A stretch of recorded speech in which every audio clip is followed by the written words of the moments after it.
All right, so what inspired you or SanTan to expand from brewing just beer, or beer and other stuff, into distilling spirits, and now specifically whiskey and bourbon? Well, we started with single malt whiskey because we're a brewery, and we already know how to brew and ferment barley. You got it, and you got it.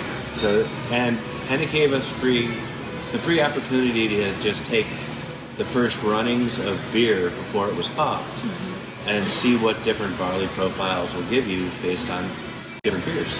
So it was like I could just okay, well, we're making a 50% wheat beer. Well, let's pull some of that and see how that tastes distilled. Oh, we're making something with a chocolate malt in it. Well, let's pull some of that.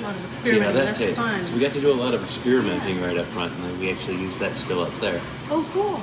All right. So, given that you operate in Arizona's desert climate, how does the environment influence your whiskey production and the aging process?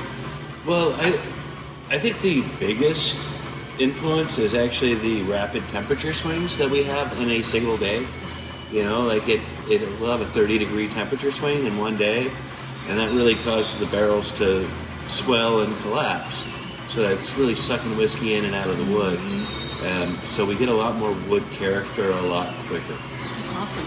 So when you taste a finished bottle, what signature flavors, aromas define SanTan's bourbon or whiskey that makes it distinctly SanTan, different from the other? Bourbon, I feel, it's such a defined product that you really don't have that much wiggle room in your mash bill. We do get a little bit of malt into our mash bill, and that gives it a little bit of a nut butter marzipan sort of thing going on that you don't get in a lot of whiskeys. But you get a lot more of that in our single malt and our rye. But it does come out a little bit in our whiskey. We have finished bourbons in wine casks, and been able to impart different flavors that way. So that's been a lot of fun playing with. But for the most part, bourbons, you just kind of gotta follow those. You got those vanillas, you got the corn, you got the oak, you got there's only specific things you got to hit all these notes, otherwise people are kind of scoff and nose at it. So you got to be kind of subtle about the changes you can make to bourbon, unless you want to upset the masses. Yeah. Okay. What's your favorite way to drink your own whiskey or bourbon? Neat, on the rocks, or in a cocktail? So it depends on where I am. Okay. If I'm in a bar atmosphere, I drink it neat. Okay.